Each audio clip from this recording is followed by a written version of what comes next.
So I'd like to say that it's because of movies like Scream, which is why I'm terrified of answering phone calls completely out of the blue, when in actual fact we all know that it is crippling social anxiety. Yeah, fuck off!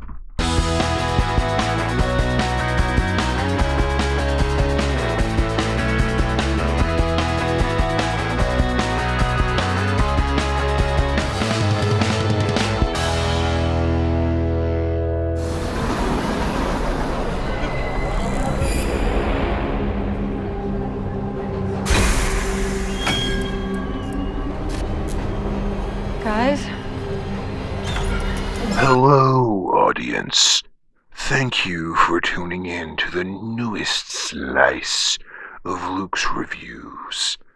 I'm afraid Luke couldn't make it to the review, so instead, I'll be sitting in for the latest edition of the iconic horror series, Scream 6. Jesus Christ, that is a killer on the vocal cord. Fucking hell. Following on from the fallout of last year's requel, Sam and Tara have moved away from Woodsboro and to the Big Apple. Mindy and Chad tagged along too, but also following in pursuit is a new series of Ghostface killings, tied directly to punishing Sam as much as possible. So, it's business as usual then. Everyone's a suspect, anyone can die at any point, and understand the rules, and you never know.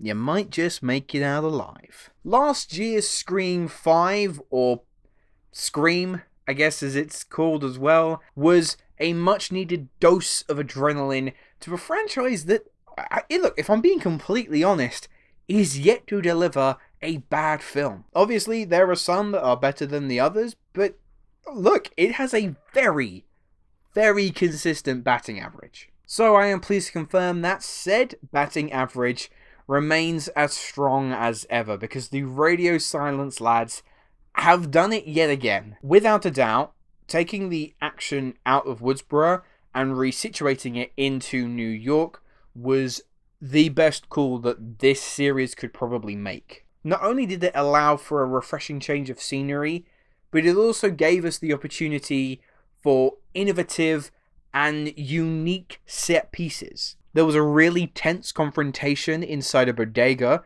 where Ghostface gets their hand on a pump-action shotgun, and yeah, it is about as terrifying as you might think. And perhaps my favourite set piece of the entire movie, and what might actually be one of the best set pieces in the entire Scream franchise, all takes place aboard a subway train in the middle of Halloween. The way that they play with the lighting and just the general uncomfortable nature of the subway itself turned it into one of the most intense sequences I've seen in a horror movie in quite a long time. And let's talk about Ghostface for a second, because my god, this is the most terrifying Ghostface that we've had yet.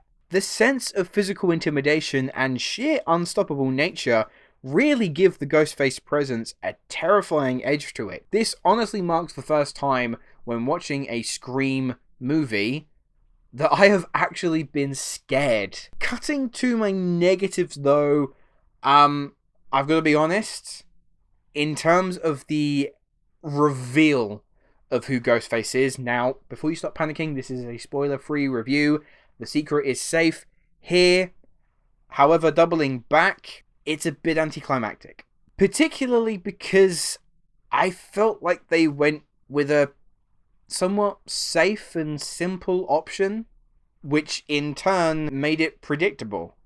And that is a word I never thought I would use to describe a Scream movie. But flipping back to my positives for the time being, the entire ensemble here are very game, a lot of them coming back for another round, and they knock it out of the park yet again. We've got our core four returning, Melissa Barrera, who is now very much proving herself to be a great new lead for this franchise, as she, as Sam, continues to battle her own demons alongside her sister, who is played, of course, by Jenna Ortega. Jasmin, Savoy Brown, and Mason Gooding are still fantastic as Mindy and Chad, this time cementing their roles within this series, seemingly with Mindy as the new Randy, and Chad as the new Dewey. Courtney Cox also returns as Gail Weathers, and controversially, Neve Campbell is not back as Sydney Prescott. Now, I know that there was a lot of controversy surrounding Neve not being paid what she believed she deserved for this new film, and so in turn just straight up refusing to star in it.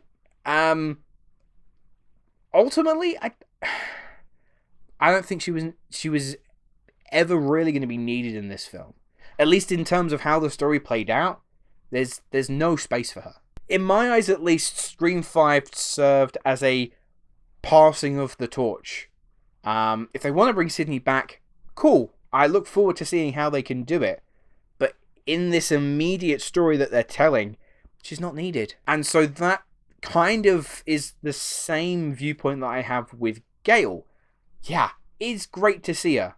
She crushes it as always. But I really think if you cut her scenes out, I couldn't say that the film would be drastically different because of it. Another returning face, much to the joy of Scream fans, is Hayden Panettiere as Kirby. I was very happy to see her back. I thought Kirby was a fantastic character, and I'm not just saying that because when I watched Scream 4 for the first time, I had the biggest crush on Kirby. I feel like most people could agree with me on that. Scream 6 does also tick off a lot of the things that you would expect from a Scream movie. There is copious amounts of violence. The kills do not pull any punches this time round. They are dark, they are gnarly. And of course there is a meta commentary on just the way a slasher movie would tend to operate, in this instance, franchise material, but it's not totally focused on a franchise model, so to speak. I don't think it's as dominant as past installments have been, talking about like a franchise model or the rules of a horror movie. This one in turn is kind of focusing a little bit more on true crime stories, propagating fake news, as well as conspiracy theories spreading online. I honestly don't think anyone explicitly references the Stab movies at any point in this film. Well, it looks like the Scream franchise's record remains untarnished.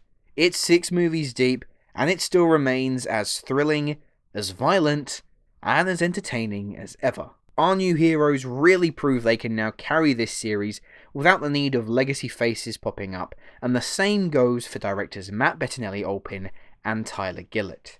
It's funny when it needs to be, and it's genuinely frightening in places too, with a great Ghostface, but just not a great reveal. In terms of ranking, I'd say this sits just under Scream 5 in 3rd. It is, though, a really great time out at the movies. So I'm going to give Scream 6 a 7.5 out of 10. Anyway, guys, those were my thoughts on Scream 6. Let me know, have you had a chance to see the film yet? What did you think? Leave your thoughts in the comments below. And my question to you, quite a simple one for this video. What's your favorite scary movie? But that is all we have time for here today, so thank you very much for watching, and I will see you in the next video. Hello, thank you so much for watching. I hope you enjoyed the video. If you have, make sure to click that like button, and if you aren't already, click that subscribe button too.